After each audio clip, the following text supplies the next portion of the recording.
Let me bang. I do let you bang. Hey, let me bang you, man. I let you bang. I let you bang. Greetings, marriage and virgins. Go for Jesus. No forget Jesus, people. Hey, I'm not surprised, motherfuckers. Ladies and gentlemen, it is time once again for your favorite mixed martial arts podcast. Recording out of Los Angeles, California, it's MMA Roasted with Adam Hunter. Who the fuck is that guy? Trying to find my lighter. Can't find my lighter.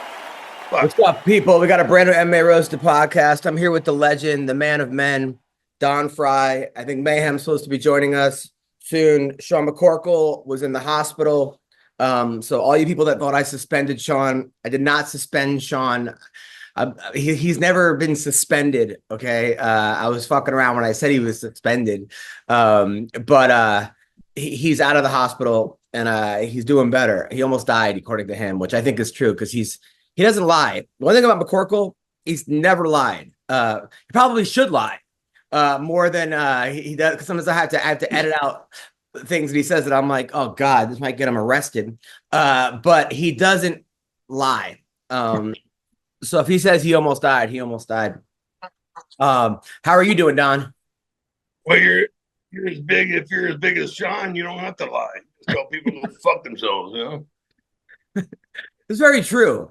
I can only imagine what it must have been like going around the life being like 6'7". What are you, 6'7" or 6'9"?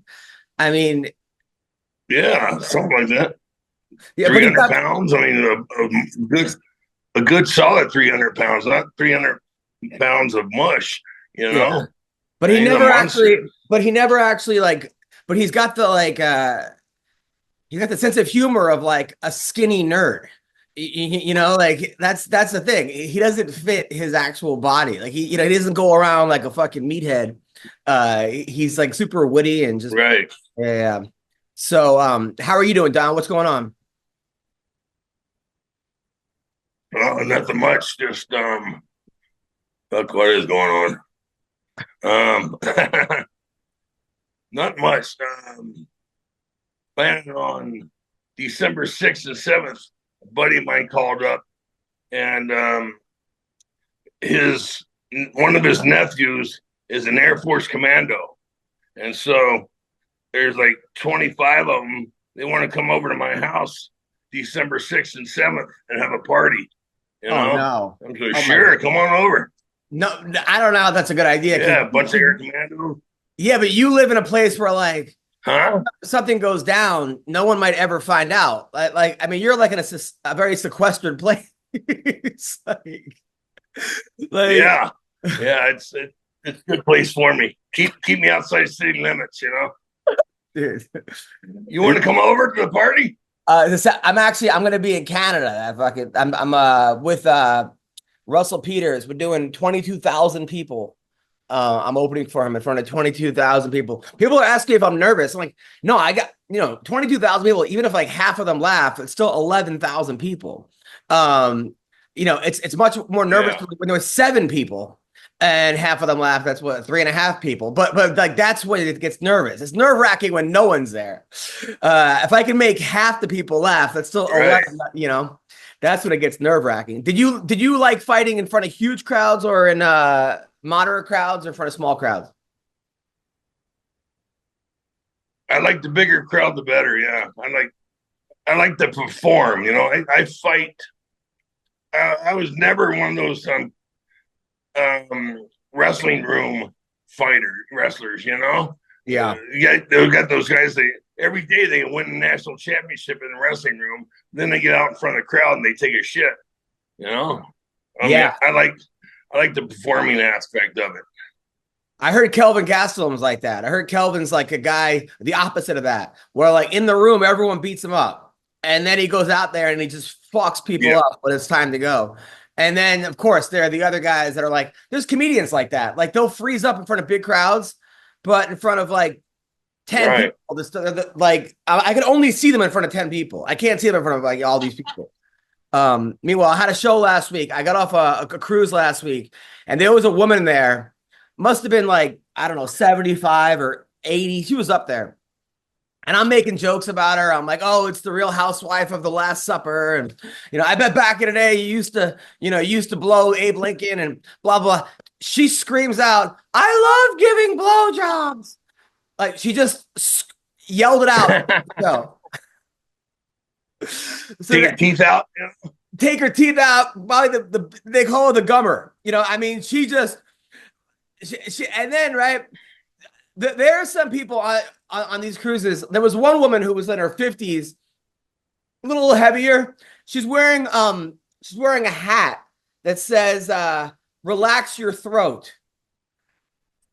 And I was like, I'm like, what's that supposed to mean? She goes, you want to find out? I was like, no. Well, thank you. But I mean, are women just, is it because guys have gotten less testosterone and become more effeminized, and that women now are the ones? Because if you go to the dance club, if you go to a club right now, it's not guys on a dance floor usually. It's women with their heads down, their asses up, like just beyond aggressive.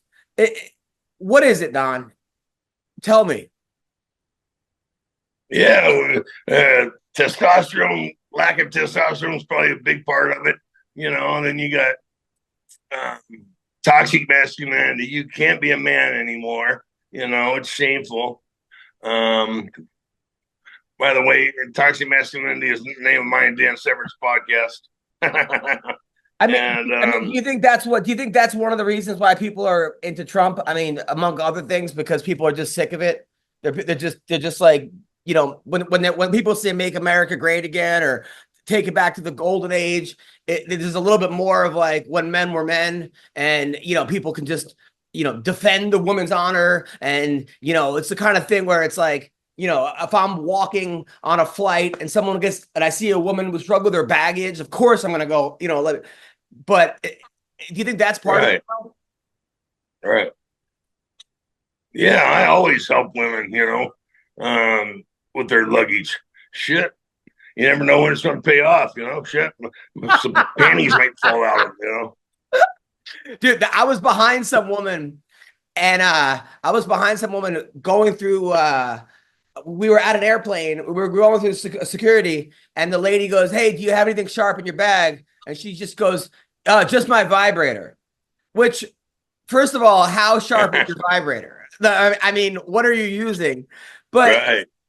But that's what I'm saying. It's just, a part of me likes it. A part of me likes the whole women being more bold, women speaking up. I love coaching girls. Coaching girls is so much easier than coaching guys because they don't fuck around, these girls. They listen.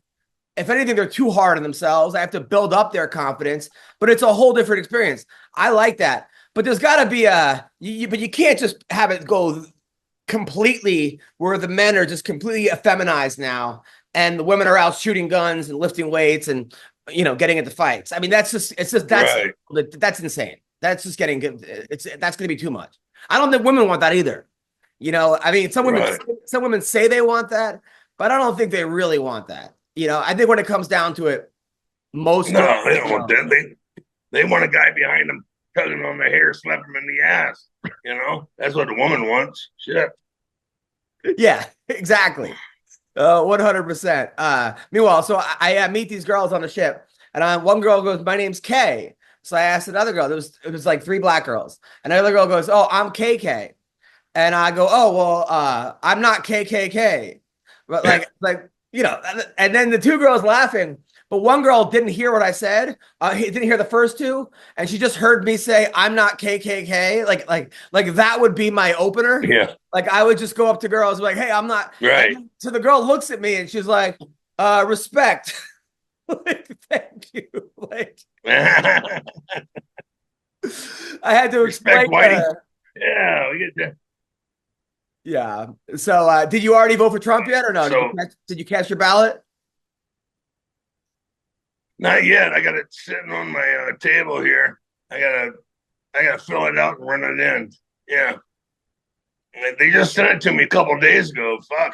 Yeah, I gotta They're fill holding mine a out, hostage man. or something. You know, people are asking me like, look, I don't even know how much difference it'll make in my life. All I do know is that I take my wife and my kid to Chick-fil-A, and it's $70 for the bill. 70 fuck, and I'm filling up my gas. It's $110 to fill up my tank. $110 to fill up my gas. Yeah.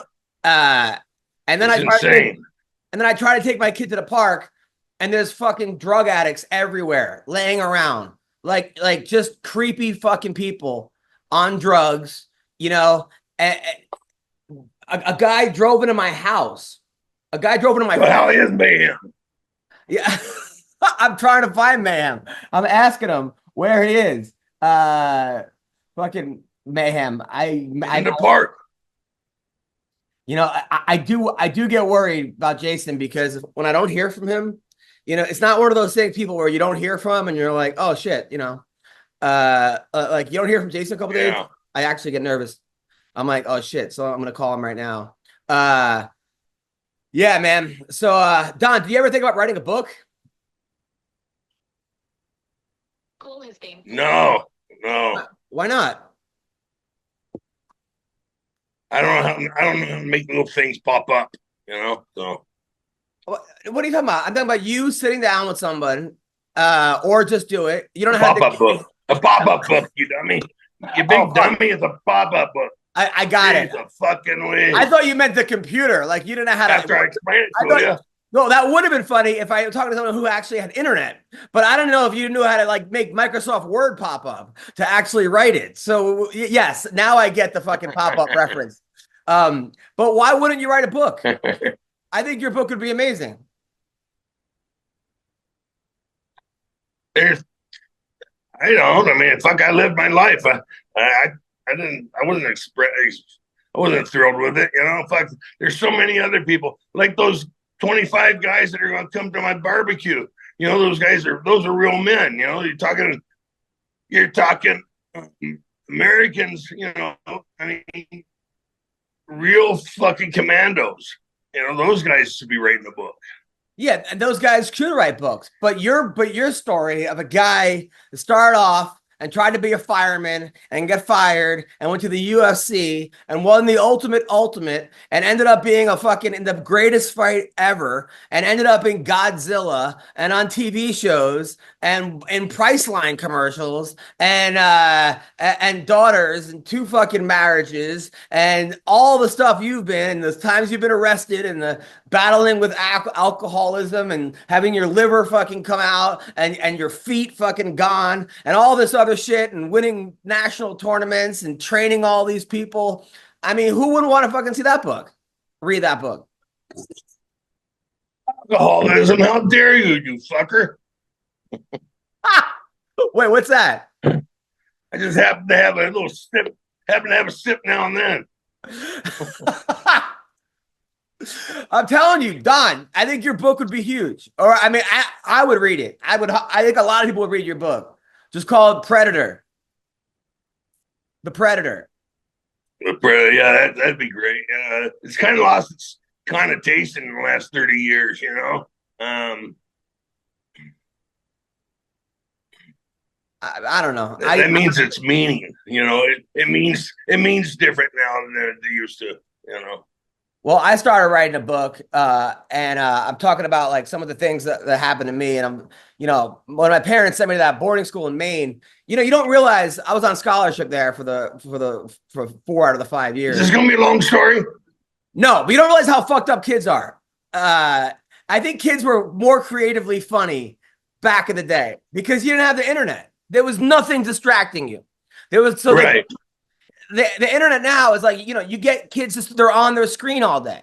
So the lack of imagination kids have, even to torture other kids and be bullies, is pretty profound. Because I was talking about like some of the things that I did. The first day I'm there, kids are having atomic sit-up contests. You know what that is? No.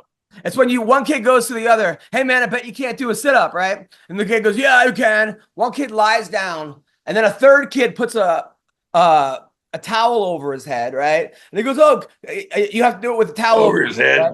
Yeah, and then somebody comes to find them, and they dropped their pants. Their ass. Yeah, so the guy goes right into the kid's asshole.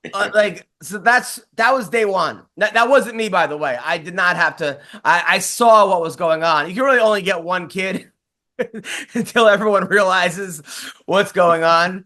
But yeah, that they were giving kids a time. I won't do it to you, I promise. And then there was another kid. These kids would go around with their going, hey man, it was called hanging the brain. You ever hang the brain in high school? No. That's where you take your ball sack out of your pants, right?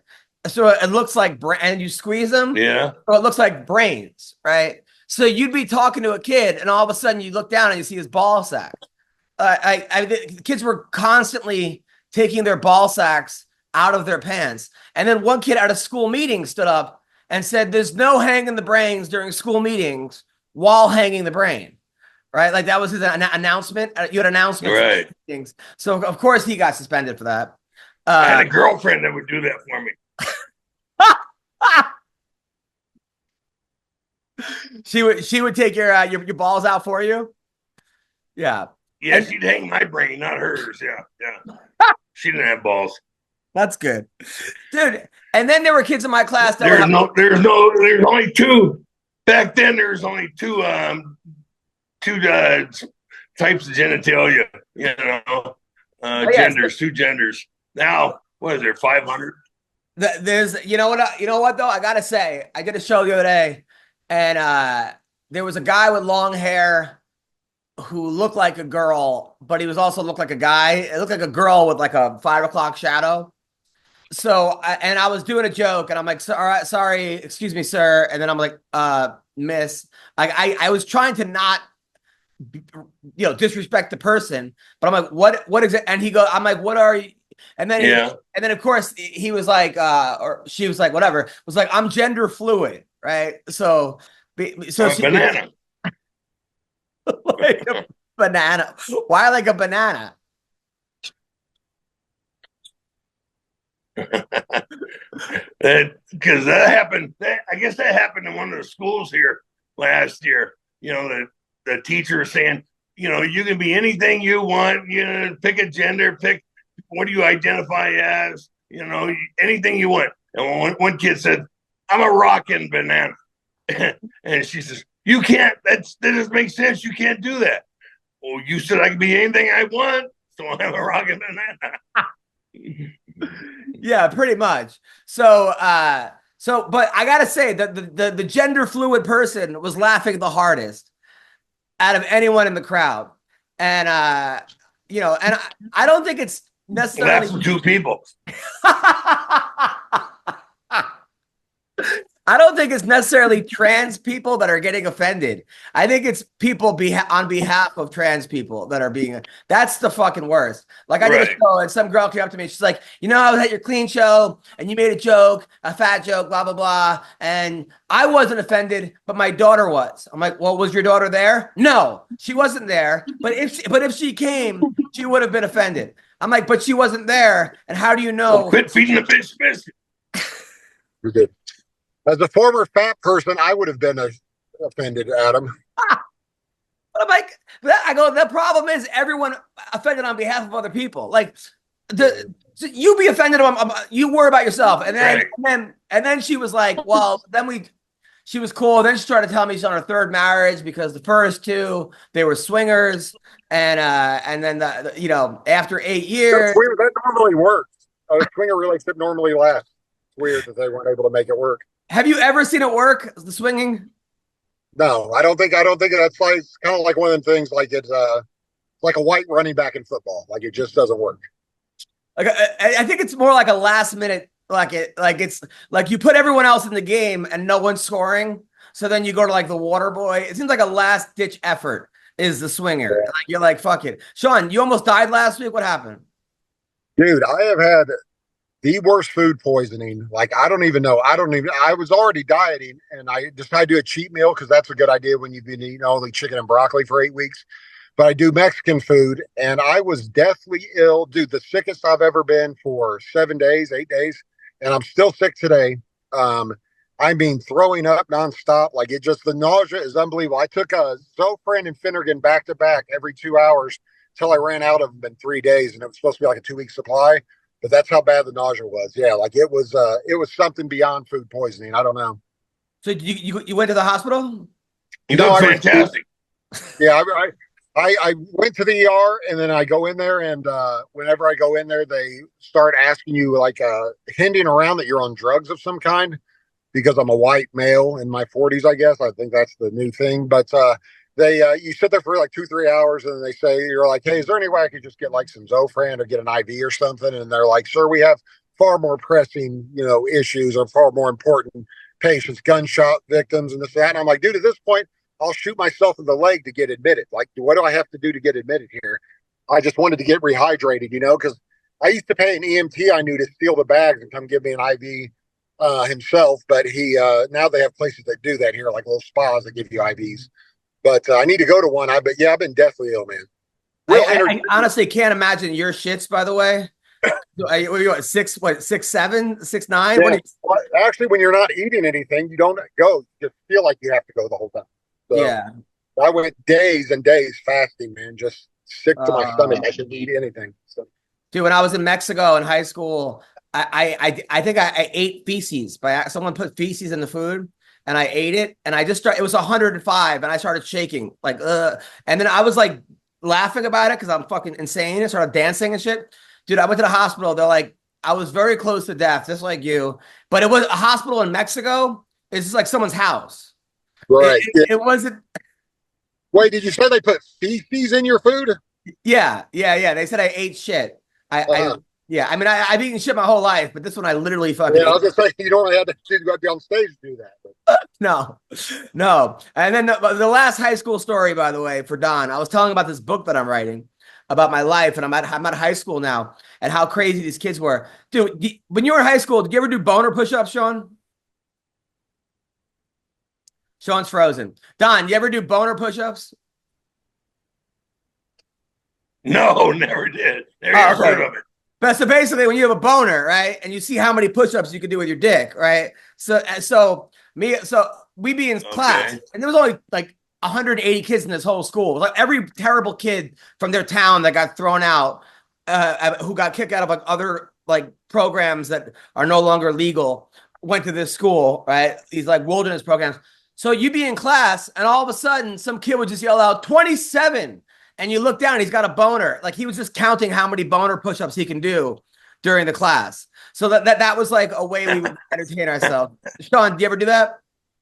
No, dude, my dick is so big that I have to push myself down to it.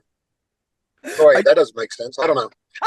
You're doing boner sit-ups. You're doing sit-up boners. You could actually fold it. Yeah, something like that, like Rocky Balboa with one arm, but it's not my arm. Oh, dude. And before we get into the fights, by the way, so last week I woke up and I'm lactose intolerant because of all the fucking. So if I drink any kind of milk, I shit. Like it's horrible. You don't want to be around me, right? So of course I tried buying lactate-free milk. That doesn't work. And then I got to go to court, right? Because I had to go to small claims court with that girl that I'm suing her for $2,400, the airline flight ticket girl. Dude, small claims court. So I got a date. I have to get her served. I paid the court to get her served. Of course, she didn't. Whatever. That didn't happen. And then I have to go now change the date because I got the Russell Peters tour. So I can't go when I'm supposed to go. So I can't figure out how to do it online. You can't online. So I have to drive 2 hours to the one day I have free. I want to spend with my family before I leave. I drive 2 hours to the courthouse. I go to the wrong courthouse, another courthouse. They're take a break for 2 hours, right? 12 to 2, they're on break. I get there at 12:01, of course, right? So now I gotta wait 2 hours in front of the court like a homeless person.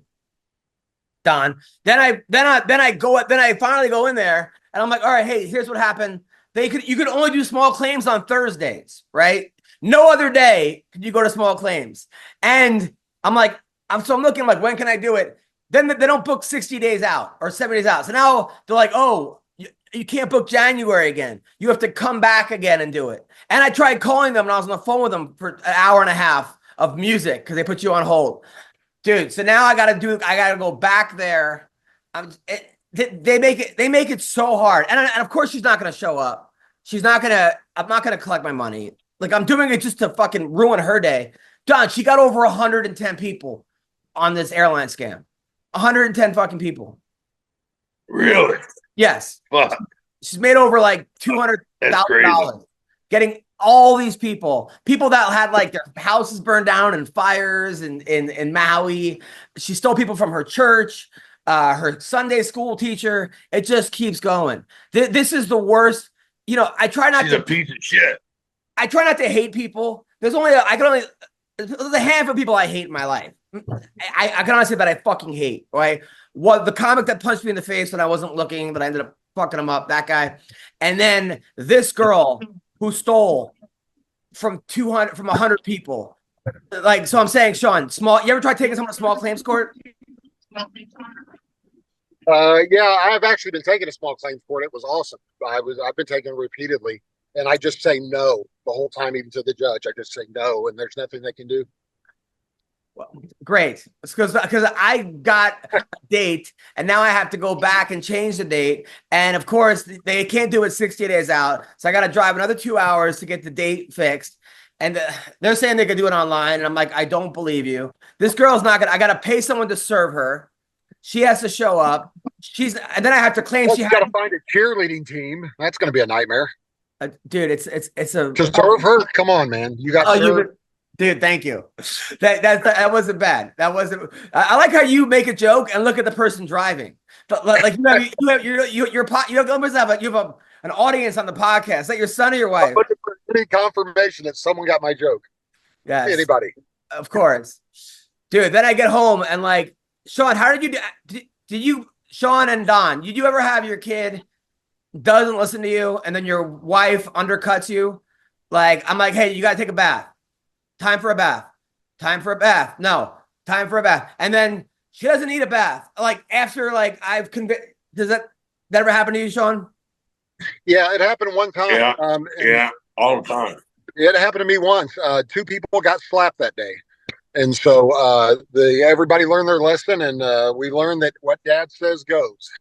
So, Don, is there another way that you dealt with this that didn't involve slapping kids and women? Oh, I didn't get to slap them. No, in fact, I wish I had that option. You know, that Don used a closed fist. Option was available. Taking it. Don only uses a closed fist like a real man. It was like the Takayama fight. No. So I like last week I like flipped. I was like, I told my kid something like 6 times. She didn't listen. Wife comes in. I'm like, no one's fucking listening to me. What's the point of me being a parent? And then of course I screamed. What? My kid got scared and then started crying. And then I got yelled at for scaring the kid. But we made up. My wife, we actually made up, and then I fucked up. So I told her, I said, listen, you know, I love you, and you're the perfect person because you weren't a very good looking kid growing up, so you have the personality of like someone who wasn't attractive, and now you're hot. So now it actually, and dude, that was not what. Maybe keep that part to yourself. That wasn't a compliment you were looking for.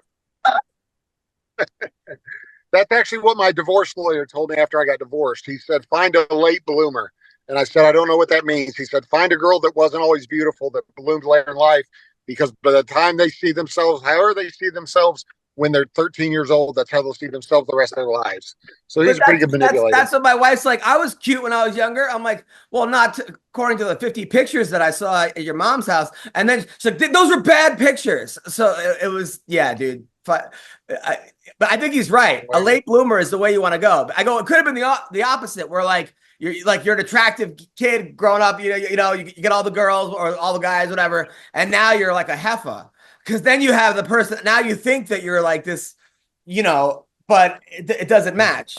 So yeah, it could have been anyway. That wasn't all right. Something better left unsaid. Did anyone actually watch the fights last week? Who fought? No.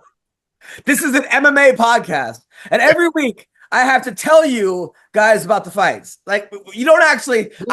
It was the main event. Okay, I think I saw the main event. Sean, I Alex texted you Pereira? while it was going. I said, watch the fights. It's a good fight. And you go, I don't know what day it is. Yeah, was it Alex Pereira? No, it wasn't Alex. That was 2 weeks ago. Okay, well, 3 weeks that's ago. what I thought. It was Hernandez. It was actually this guy, Hernandez against the guy that was in the Brazilian circus that does all the flips. There's nobody famous enough in the UFC just to be called Hernandez. Like, what is this, Madonna? Like just Hernandez? He goes by Fluffy. Oh, well, that's even worse. So I don't recognize it, I guess. Fluffer? No, not Fluffer. Fluffy. He goes by. His name is not Fluffer. Oh, that's Bruce. Yeah, that's Bruce Fluffer. Yes, exactly. This is the word. What's going on here? This is like, I actually watched one of Dice's fucking comedy specials, and he goes, "I wouldn't pay to see me." Dude, that's how I feel right now. All right, so anyway, it was a good fight. It was actually, and I spent all fucking day writing. I spent the last 3 hours trying to find you guys where the fight was, and now I can't fucking. Oh, here we go. All right, so it was a good fight. Yes. Well, there was a couple fights. Francis Ngannou won. You guys watched that one? Yeah, I did see that. Yeah, he looked good, man. He looked really good. He's so strong. I can't think of a worse place you'd want to be is flat on your belly with Ngannou on top of you. No. And every punch is like a sledgehammer. Oh man. Yeah. So Don, did you watch that one or no? No, I wish I would have. I love watching Ngannou fight. I think he's great. Yeah, and the fucking poor guy lost his son last year. His like 15-month-old son passed away like unexpectedly. Yeah, I just heard about that. That was weird, man. I couldn't believe I just heard about it. Yeah, so I mean, he was like dedicating the fight to him. And what happened? I don't know. I have no idea what happened. I don't know how the kid passed away. They didn't really tell anyone. I don't know, but I don't even know what kind of pain that guy must be in. I mean, just that's next level. So Mayhem just joined us, by the way. I'm glad he just joined us. But I was supposed to be on a Zoom about an hour ago. Hey man, look, I'm sorry guys. I'm a fucking terrible co-host. I'm at the gym. We got guys ready for fights, training. I feel like a total scumbag. And I am a total scumbag. I just want for the record. You're not a total scumbag, and this we don't. It's okay, Jason. It's all right. 3 quarters. Just so here's the fight that happened with Francis Ngannou. So against Pereira, he's on bottom, and look what Francis is doing. That man has a family. Like, guys, oh, okay. Well, I'd like to thank Dan Margliotta for being blind, deaf, and dumb. Yeah. They're trying for the first death in the PFL. I mean, at what point? If the person commenting saying he's out, because the guy commentator could say he's out, how do you not next to him know the guy's out and know that? Listen. Yeah. Now I'm gonna play devil's advocate here, as I always do, because I'm the devil. The guy was at an angle where he was like looking down, straight down from the Mario Yamasaki school of refereeing, and he couldn't see. He was like looking at the direct back of his head. So, bud, like, we're all humans. I don't think that he had the right angle to see that. And from the commentary booth and from the video village kind of perspective, you could see very clearly that, dude, he's out. But I think right from the top, I mean, the sound of those smacks, oh my goodness. Yeah, I mean, I heard it from my house. It was fucking. It's been like I think 4 times in my career I had like punches that sounded that clean, and there were like 12 of them right there. And oh my god, bro, 12 of them in 1 second. Oh man, Ngannou has always been a monster, and that was some next level monstrosity. McGregor bet $500,000 on Pereira. So wait, 3 nights of cocaine then. Yeah, I mean, that's just it's just bad decisions, bad after bad decision. He would have won 1.7 million. Your boy lost. AJ McKee lost. You watch that? Oh, Yeah, I saw that. Yeah, it's pretty. I mean, look, all good things must come to an end. That's how it is. It's yeah. I don't know. I think maybe AJ will retool his game now and go to the next level. I think. This is maybe a good thing for him overall. Yeah. Yeah, I You hope know? so. I mean, he's never really lost clean. Even that was it was a split decision. I know. He definitely lost, but it was like, yeah. And then in the UFC, Fluffy beat. How do you say the guy's name? Maybe he was right. I thought he was talking about Alex Pereira, but how do you say that guy's name? The Brazilian guy who does backflips and shit. Pereira. Yeah, is that how you say it? I think so. Buddy, listen. I'm like a professional talk about fights guy, and I get everybody's name wrong consistently. So don't ask me, dude. But you trained in Brazil, right? Yeah. What was that like? Buddy, Brazil's like another world, man. The reason that they're so good and so dominant is because they've had that fight culture for so long.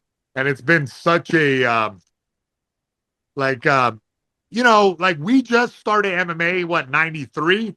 They've been doing it since 53 or something? Yeah. So there's like a more developed culture. When you have that underlying and, tradition where everybody, their dad's dad was doing jiu-jitsu and Muay Thai, I think it gives like an undoubted advantage to the culture. Now I think we're catching up. I think Don, America. you ever fight Brazil? No, never did. I went there for a week, and Brian Johnson fought in a circus. That was funny. But no, Brazil, those guys are hungry. They're like the fighters used to be here in the 40s. You know, that's how you fight your way out of the fucking ghetto. You know, nowadays you sit on your ass and play video games and get a check from the government if you live in the fucking ghetto. You know, so there's no ambition. You know, no reason to get the fuck out and improve your life. You know, but over there they want to improve their fucking life. Yeah, I feel like that's how the guys from Dagestan are too. The Dagestani guys and all those guys over in that part of the world. Get a floor, get an actual floor in your house instead of just dirt. You know, but yeah. What's up, people? Listen, you guys all know about how great it is to be at a basketball game. I go all the time to the WNBA games. I take my daughter. So much fun watching the game, just being there, being around it. I like going to the Laker games. When I was in New York, went to Knick games. It's the best. The atmosphere, just people cheering. Well, listen, Game Time has a new feature called Game Time Picks that makes getting tickets to see your favorite teams play live even easier. All right? Now, Game Time Picks filters out the fluff to show you incredible deals on great seats. You don't have to waste time searching through thousands of tickets, okay? You don't know how that is. You just sit there, you're like, ooh, this one, that one. It's a pain in the ass, okay? Now, Game Time Picks makes it easier to save on sports, concerts, comedy, theater. They have all-in pricing, okay? You get to see the view of the seat, so you're not sitting there like if you're at a football game and you're behind the pole, or like a basketball game or base, you can't see anything. A baseball game, it's horrible. All right. So this way you could see how it's going to look when you're there. They have a lowest price guarantee. They have ticket coverage. Okay. Your purchase is covered with the most flexible customer service policy in the ticketing industry. So you take the guesswork out of buying tickets with Game Time Picks. Download the Game Time app, create an account, use code CLNS for $20 off your first purchase. That's right. Terms apply. Again, get an account, redeem code CLNS for $20 off. Download Game Time today. All right. What time is it? It is game time. Yeah. What time is it? Game time. All right. So the URL is gametime.co. All right. Check it out. Highly recommend. You're going to thank me. Also in the UFC. So Fluffy beat Pereira, whatever the guy's name was. And it was just a matter of like, Fluffy's just better everywhere. Like he's not great anywhere, but he's good everywhere. No, I'll tell you what Fluffy's thing is, right? To me, what I've seen is that consistent improvement. And he changed up from like being like jujitsu oriented to that fight was ground and pound. Like he, instead of like holding the guy close and like just trying to like out wrestle him, he did a lot of making space and then making big punch. You know, like he made space and the ground and pound came alive, dude. Like that's something that I'm trying to get my guys to do, where they're like not so much reliant on their jiu-jitsu skills, which it's very important to have, but you have to bridge the gap where, like the Dagestanis, like you said, they're doing it where it's becoming like a ground and pound game where they're they're using their wrestling along with the ground and pound. But today's jiu-jitsu fighters can really have a leg up like Fluffy did, where yeah, he had his back, but he wasn't just hugging him, trying to choke him. He was like in a postured up position where he made a face to dominate with punches. That was badass. He's really grown as a fighter in the past few fights. I think when he beat Vieira, when he beat the guy that was like they were calling the next, Marcelo Garcia. I mean, the guy, I'm not that good, but like when he beat him, I think by rear naked choke, and they were. I think that one fight could just give you so much confidence. Don, you ever have that one fight that gave you the most confidence? You were like, okay, I'm here. Yeah. Against who? Yeah, I did. Oh, you want me to elaborate on that? Yeah, who, against who? The fight, my first fight against Coleman, when he beat the fucking piss out of me. He beat the piss out of me, and I was like, you know what? I'm not a pussy. Wow. Mayhem, was that like you against GSP? Yeah, well, yeah, in a way, yeah. I think that the whole thing happened where I wasn't sure how good I was until I went out there and just gave him my all with him. Like, I went, oh, okay, now this is real.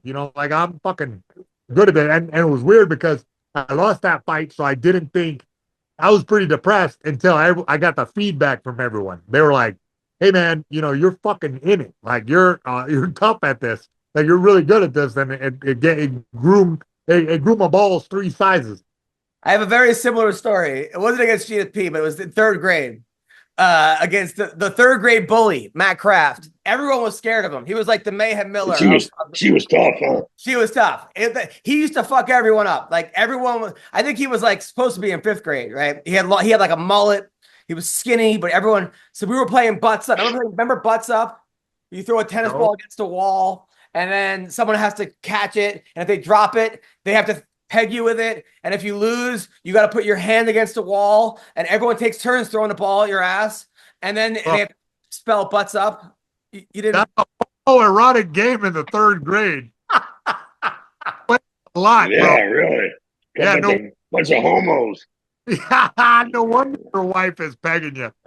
Well, for some, it's not pegging. A little finger once in a while. But so here's the deal. So I got Matt Kraft. I was the worst baseball player in the fucking league. But for some reason, I threw the ball and hit him right there. And he came at me. And everyone like divided. The whole school was like out of the way when he was coming right at me. And I put him in a headlock because I watched WWE wrestling.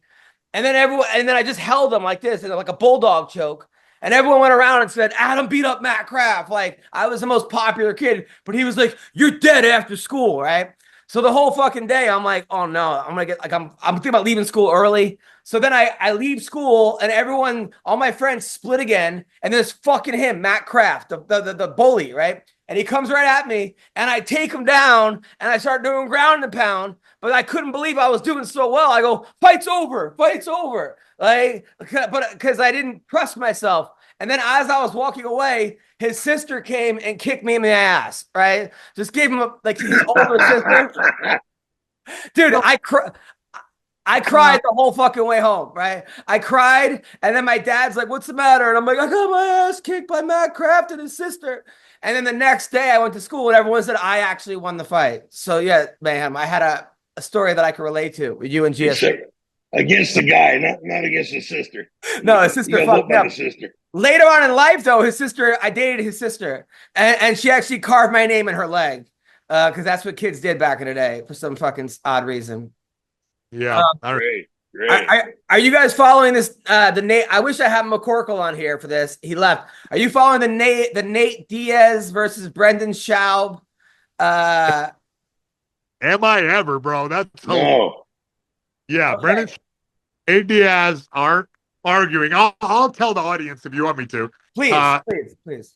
Nate Diaz, I guess, in response to Schaub kind of crying about Shane Carwin having CTE and having trouble, I guess Nate Diaz had tweeted pussy ass Brendan Schaub, which, that's all he said. He didn't tag the guy, nothing. He just said, oh my God, in hell hath no fury like a Schwab scorned, because he spent like 3 hours on his podcast cutting out Nate Diaz, and Schwab, I'll give it to him. When he gets fixated on something, he won't. And what was the other tweet? What would Schwab come back with? He was like, he said something. I had this in my head for the podcast, but you'd be surprised, right? No, okay, let's rehash the drama. Schwab came back with, let's set up a grappling match. You'll see how that works out for you. Something like that. Okay? And then now Nate Diaz comes back with, I think you'd be surprised, which was just good with that one. Jesus Christ and Latter-day Saints. Yeah, but I mean, Nate Diaz isn't a comedian. I mean, now. Funny. That was pretty funny. Very, but who do you think is gonna? I mean, first of all, right? This goes back years ago where they had an altercation. There's a video of them arguing, and something happened before. So this really isn't the beginning of this. It's kind of been boiling over for years. Look, I don't really know. I met Brendan Schaub once. I met Nate Diaz a couple times. Nate Diaz has always been cool, always been respectful.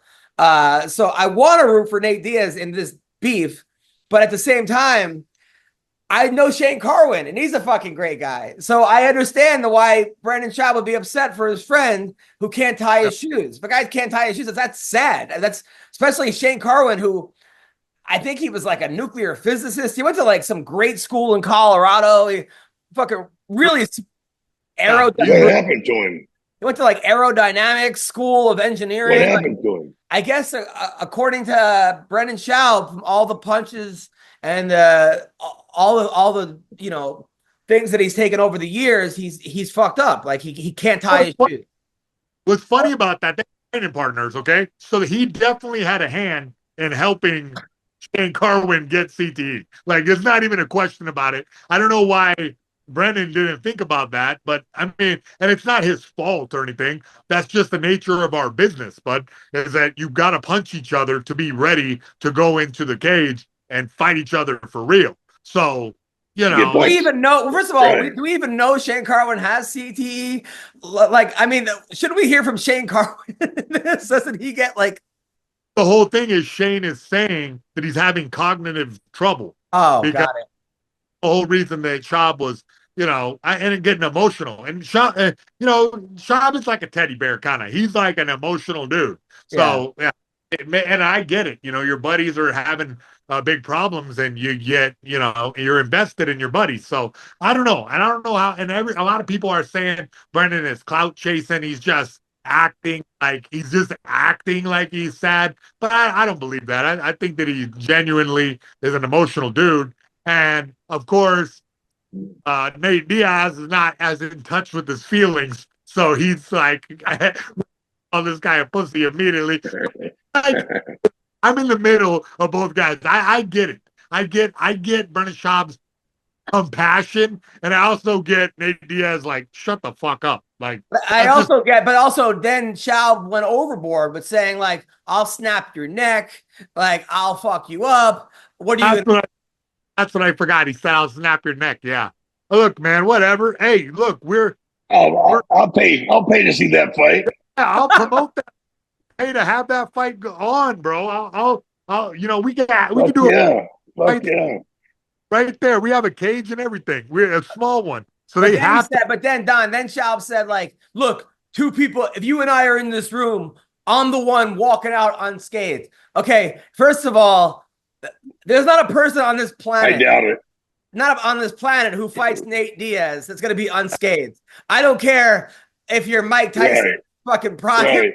I mean, Nate Diaz, no one is going to be unscathed fighting Nate. He may win. Brendan Shaw's bigger guy. He's 50 pounds heavier, but you're not going to be unscathed because Nate Diaz will literally bite you in the face. Nate and Nick are animals, man. They're fucking animals. You know, fuck you. They will fuck you up. Yeah, you might win, but you're gonna know you was in a fight. But the other variable about this, right? The only reason that it's super interesting to me is that while Nate Diaz has been super active, dude, I think Schaub will admit he has been inactive in the fight world for 10 plus years. So it's like weird that he's calling him out for a grappling match, especially. Like, I would at least want to punch. Jesus Christ. So in a grappling match, who do you think wins? Maybe Diaz, huh? I don't know. The weight difference is pretty. I'm going with Diaz. I'm going with Diaz. Yeah, I mean, Nate's a big guy. He probably walks around 205. Yeah. And skinny now. Schaub has you know what I mean, cardioed down to 220, right? So maybe. I don't know. Schaub is a big dude. Maybe he could win. He could hit him with the Schaub shutdown, and it'll be game over. It'll be like 10 minutes of escaping Nate's attacks, and then, you know what I mean, get your hand raised at the Fighter and the Kid arena. Well, I mean, Schaub says, I'm a black belt, right? He goes, I'm a black belt. But aren't there, look, I'm not a jiu-jitsu specialist, but I know there are different levels of black belt. Isn't Nate like a much higher level of black belt than Brendan Schaub? I would say, yeah. I would say, you know, yeah, but also the weight difference. I don't know about this. Is this like going to ever? But I mean, but you're a black belt, Jason. What, you're a 3rd degree black belt under Nogueira? Yeah. So 4th degree. All right. So let's say you were grappling against the Black Beast, right? How would you do against the Black Beast? Oh my God, I'd probably get fucking thrown around for a few minutes until I could get him tired enough to do a Hickman Gracie on his ass. But you know, I would definitely like play a smart game. Like don't take any chances early on until I can get him all sweaty and then try to get to his back. Don, did you ever have any guys that were like 180 submit you in grappling? No, not that small. I don't think so. Oh. How did you do against Mark Kerr grappling?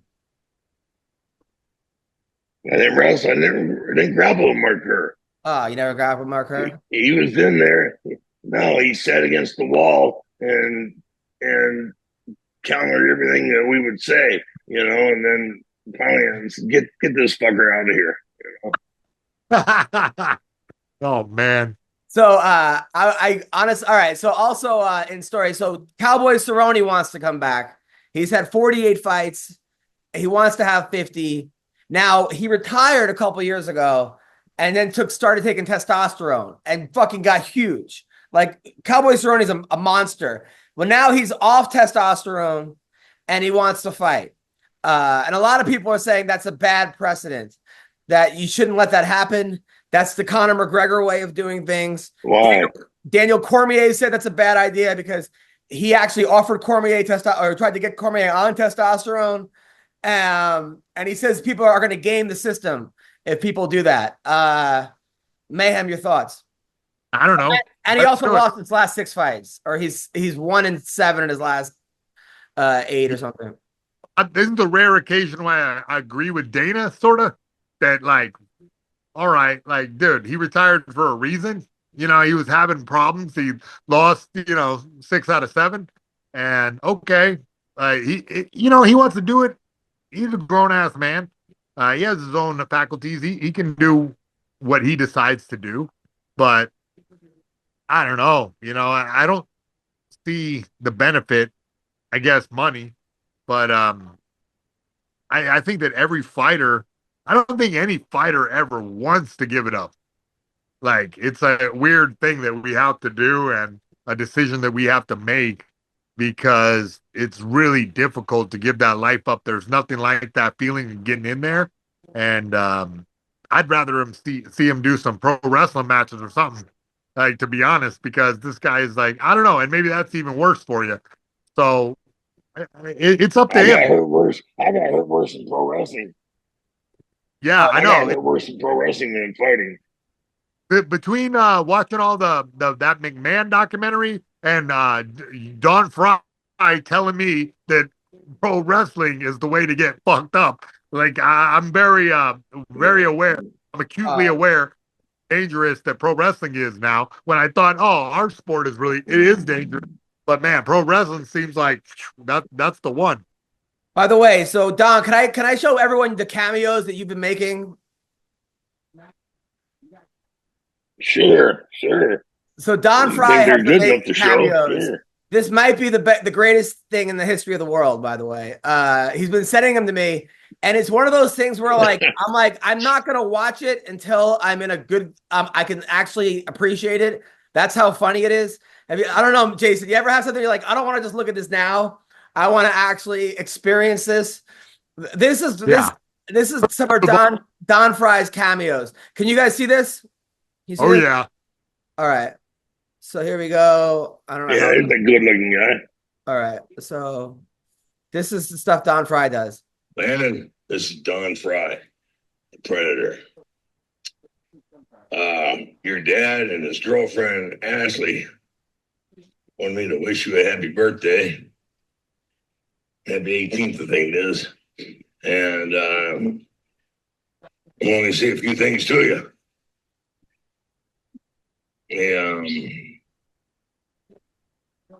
They're very proud of you. Very, very proud of you. And even after they found out that you were gay, they still love you very much. And they don't care how many times, you suck a guy off or you get bent over, on the bench or the bed or the table, and some guys behind you. They love you. They're all for that,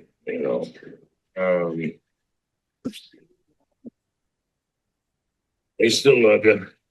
And they also want you to know that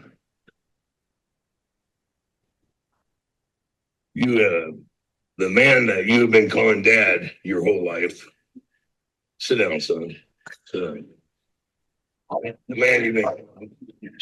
Hey. Sorry, alligators. And crocodiles. They're small.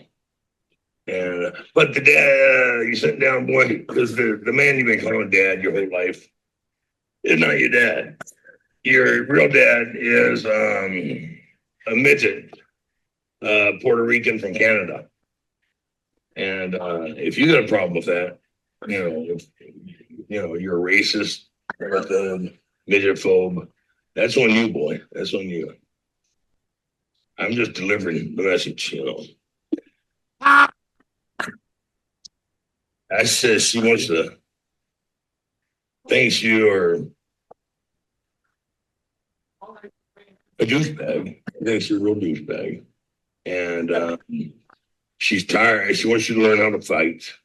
She's real tired of having to protect you and your dad every time you all go out on the town, and have a couple of drinks. And she said, for God's sake, quit ordering Bud Light, okay? Jeez. She's tired of it. All right, so this goes on. Don Frye, you're a genius. That might be the greatest thing I've ever seen in my life. Mayhem, thoughts? I really disturbed the jiu-jitsu class behind me. I was laughing so hard. I had to put it on mute. Everybody stopped rolling and were looking at me because what the hell are you laughing at? Oh my God, bro. Yeah, that was great. Puerto Rican midgets for the win. Don, thank you. Like 3 of these. So Don, people are hiring you to make these for other people? Yeah. It's on Cameo. They hire for birthday, a pep talk, anniversary, all kinds of things, shit. People with cancer, they want to brighten their day, So And so that's Oh God. I have a friend. By the way, Jason Sudborough. His name is Eastside from Bangor. His wife and Denise, their son Raiden has a rare blood cancer, multiple myeloma. He's fighting it with his thing. So hope everything goes okay with you and your family. And I told him that Mayhem and Dom would give him a shout out, the kid. Yeah. yeah. God bless. He's strong. He's strong. Get through it. You can get through it. Fuck yeah. Yeah. Yeah. You could do anything, partner. You can do anything. Cancer goes after the pussies. And you ain't a pussy. You're strong. Fuck yeah. Fuck yeah. Now, there was a head kick in a boxing match. Did you guys watch that? No. No. Hold on. Let me. So a guy was losing to a boxer, and the guy he was losing to was 1-3. Of course, this happened in Russia. This always seems to happen in Russia for some reason, or it seemed like it was Russia. Maybe it's someone probably will tell me it's a different language. Well, the rules are real easy. Rules are real vague in Russia, So boxing, kickboxing, they come together fluid, like genders are fluid. Yeah. Oh, of course. Maybe it wasn't Russia, but okay, but it definitely wasn't here. So here it happened.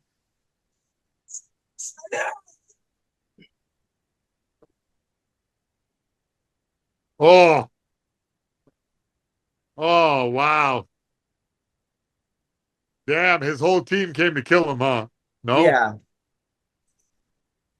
So, yeah, I mean, look, if you're gonna lose, that guy should be banned from every sport. Have you ever thought about doing that in a fight, in a grappling match, Mayhem, throwing a kick or a punch? Not in a grappling match. No, I thought that if I get a boxing match and it's going bad, I'll head kick the guy. But no, I never got to do that. So thank God. I'm crazy, but not that crazy. So, are you guys following what's going on with this lawsuit? Yeah. So today it came out. What lawsuit? The UFC lawsuit. It came out today. The antitrust lawsuit. Hold on, let me see if I can find that. So some women are complaining, or not, some people are complaining that they couldn't have kids. MMA fighting, that's part of the lawsuit because of all the weight cutting and stuff like that. I would like to get your opinion on this. That's too fucking bad. That's too fucking bad.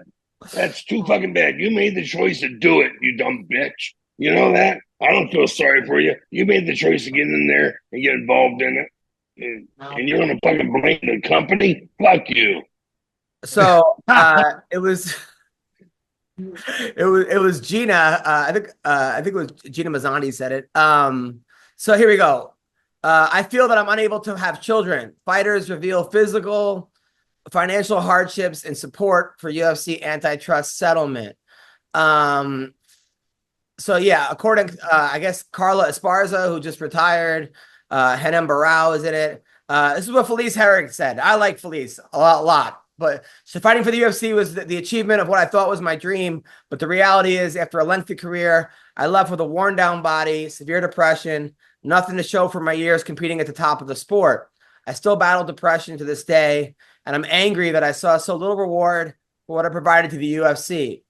Throughout my fight career, I was going into debt, borrowing money from family to fund camps, and then paying off this debt with my purses. As a result of this debt, I and my peers frequently take fights while injured to pay off the debt from training camp that was already incurred. Other times, fighters are pressured to take fights on short notice against last-minute replacement.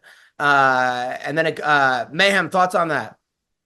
Oh, but it's funny that this is finally coming out. It's like one of those things where, all right, well, all those people who are like the top of the sport, big names in the sport, because of a monopoly, they got pay artificially pushed down.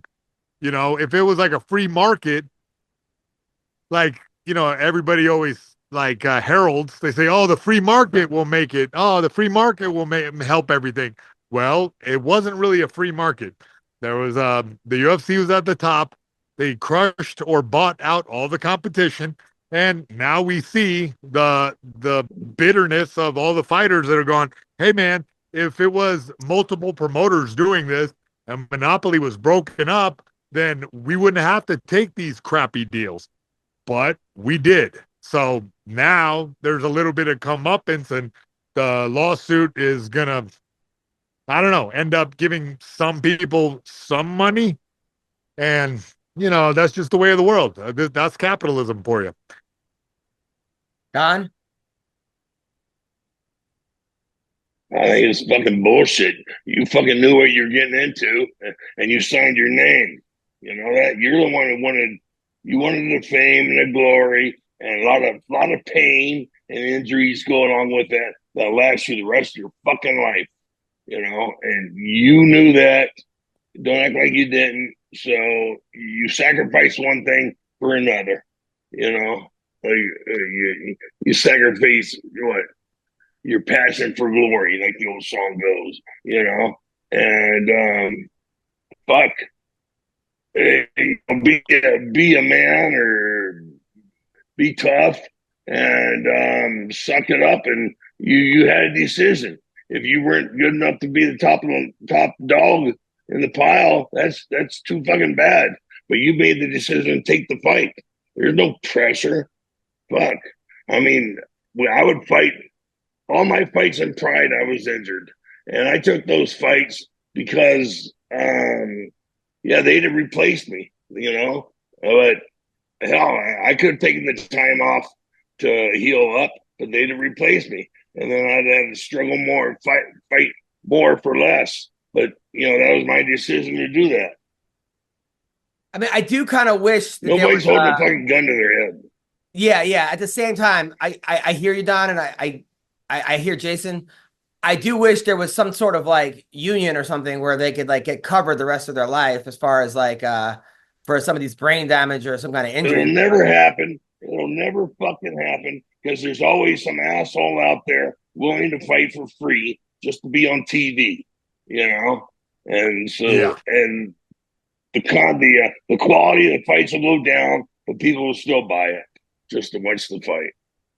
Yeah, I mean, look, I would like to argue with Don, but he's right. Like what he's saying is right. Like there's always going to be a guy ready to undercut. There's always going to be a scab in this situation if you try to. Yeah. But my argument is that the whole time the UFC was doing and what is very smart business practice. Like there's no other way around it because nobody was paying attention to MMA in the days when UFC bought up everybody. Every time I would have a contract in a new organization, they just bought that organization, including Pride. The minute I had a Pride contract, they bought them. And then closed it up. Like that's what they did. It's all your fault. It's my fault. Yeah. But here's the thing. It's all your fault. Yeah, well, obviously. But what I mean is that the business practices, like the Ali Act, right? That's a big deal. The boxing already went through this in the 70s or something, where they realized that a boxing promoter can just own a guy and they can't go anywhere. They said, no, that's messed up. And they applied that, they made it an Ali Act where you can't just own a fighter forever. Well, that doesn't apply to mixed martial arts for some reason. So that's what happened. There was no way to compete with the UFC because they had enough of the talent to make critical mass where nobody else can be a promoter. Nobody else can, have a fight show that's on par. Francis Ngannou couldn't have just walked off and done his own thing. Conor McGregor couldn't have just walked off and started Conor McGregor's fight circus because UFC had him in contract. A lot of those guys like Conor kind of transcended the UFC where they're a household name and they could have made a lot more money doing their own thing and gave a lot of opportunities to new fighters. Instead, you got the same thing, the same old. So is the lawsuit great? Maybe. But does it change anything? Probably not. Yeah, I mean, yeah. Francis and Connor. Francis and Connor are the only two with names big enough that could bring the Ali Act into the MMA. Well, yeah, but they never tried. They never. I mean, maybe they tried, but it never happened. Right. I don't understand how they don't apply. Like, what? I would think that one lawyer would go, "Hey, if I was Connor's lawyer, I would go, hey, the Ali Act should be applied to MMA, shouldn't it? It's the same thing, right? Or it's same thing. See how no lawyer. I mean, that basically guess says you're a free agent. The Ali Act. Yeah, because like, you know, Conor McGregor like 10 years ago could have maybe started his own organization and then look, Jake Paul did that. He like became a boxer, became very popular, started his own organization, became a household name, became, you know, the top boxer, the top earning boxer right now.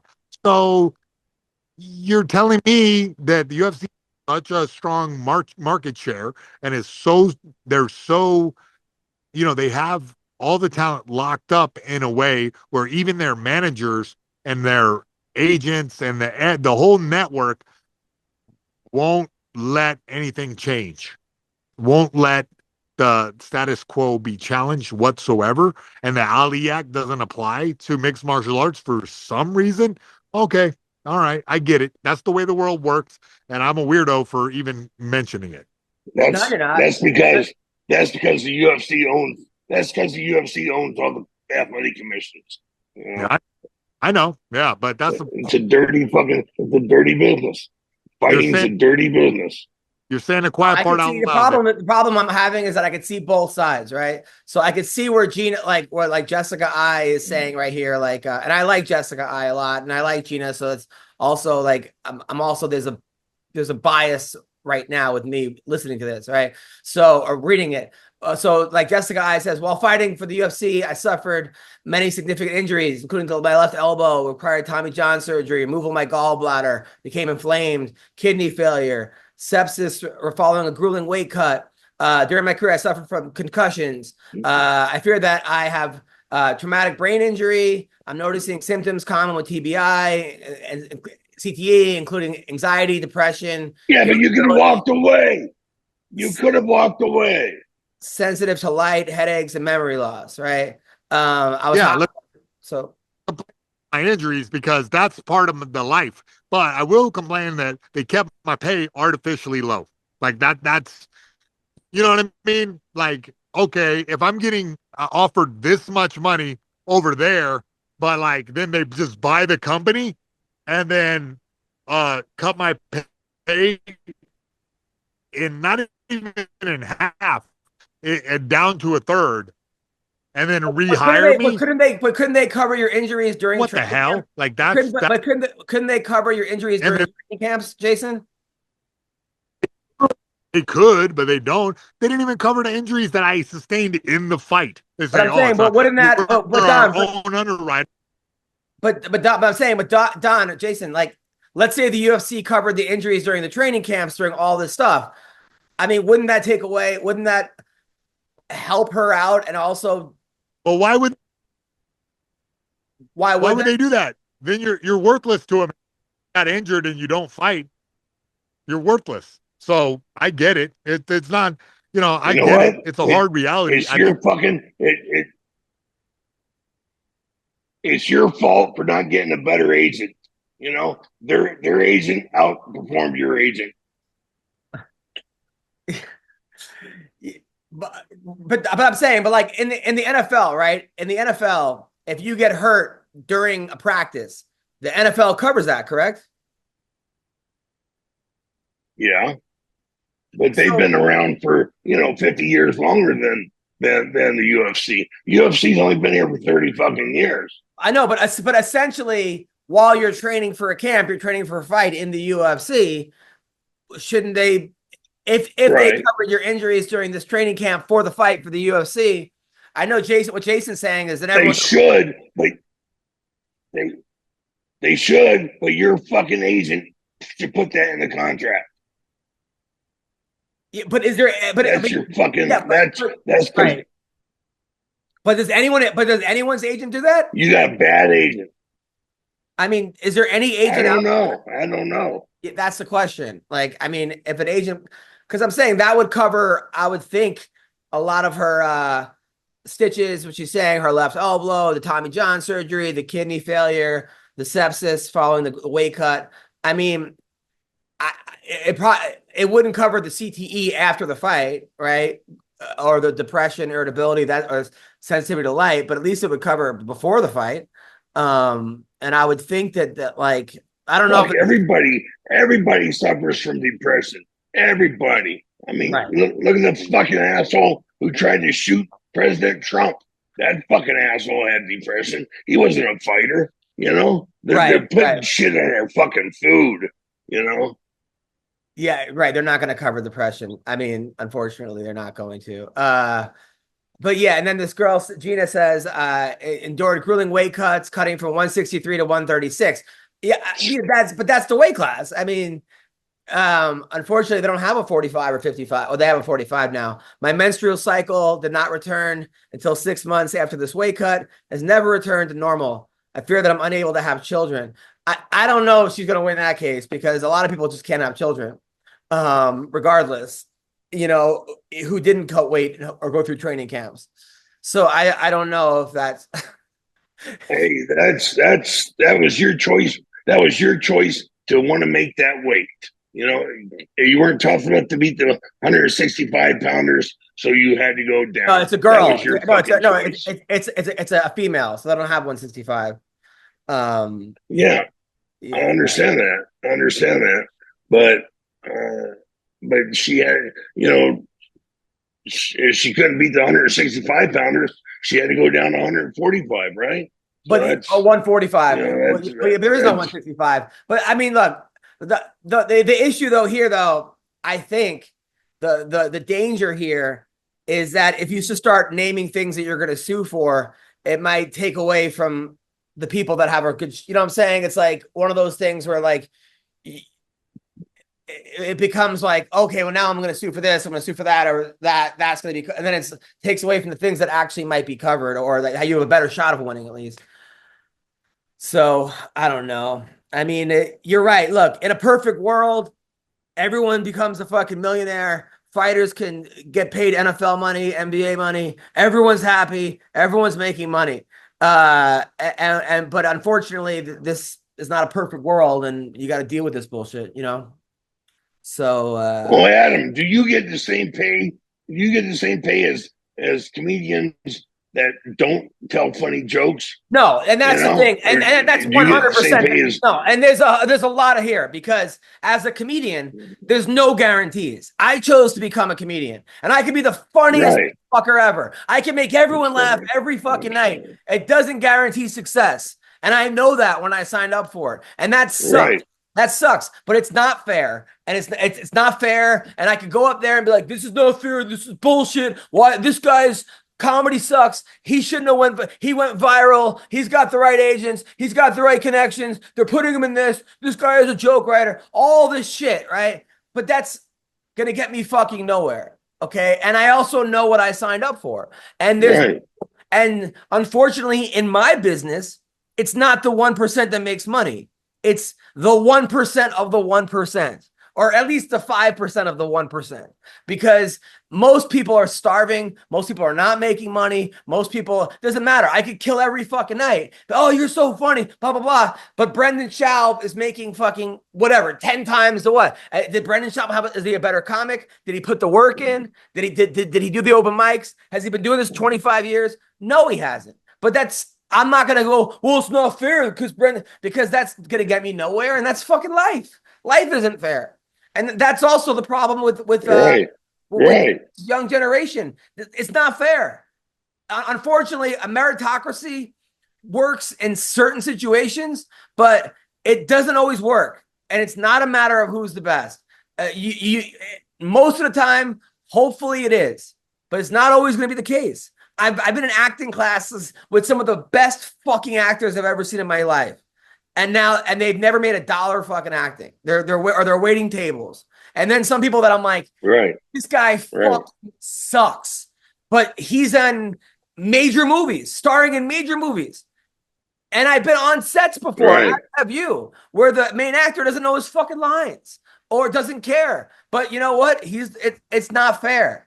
Now, in most cases, it's a meritocracy. In most cases, the best person wins. And that's what you want to teach people. But at the same time, when it doesn't, you can't go, well, it's not fair and I'm owed anything. You're not. You signed up for this game. And unfortunately, when you have a job that you really like, that's fun, that most people want to do, that's part of the payment. Unfortunately, part of the payment is the high you get, Right. the high that I get, Disappointment. Yeah. the high And that I then the get. lows of disappointment. Right. But yeah, and the lows disappointment. Right. Yeah. So it's not fair. But at the same time, like I have to give it my best shot, and people have to give it their best shots. And I'm veering off here, but look, I hope people get paid. I hope they get paid, and it fucking sucks what they're going through. But you're right. On the other hand, nobody forced them into this business. Nobody held a gun to your head and said, you got to be in the UFC or otherwise I'm going to kill you. And the same thing, no one said you have to be a comic. Right. And I signed up for this shit, and you do your best. And, are people underpaid? Yes. Do I hope it gets better? Yes. I don't even know my fucking point. Anyway, Don. Yeah, of course. What do you got coming up, Don? Well, like I said, I got that barbecue December 6th and 7th, with 25 of the Air Commandos, greatest fucking people walking this planet, and I gotta run over to my buddy's house this weekend in California for his birthday. Oh, this weekend. What part of California? But yeah, What part? Sacramento, outside Sacramento. 5 hours away. I don't know. Loomis, I think. I don't know. Yeah, well, I was gonna say, how far away are you? 5 hours, 6 hours. Well, fuck. You can fly out. You can fly up there. I'm going to be on Gutfeld Yeah. next week. I'm in LA this weekend, California. Then I'm on a world tour at Russell Peters. You guys are the best. Don, you're the best. Have a good week, brother. All right, Bernard. Take care. Love you, man. Thank you.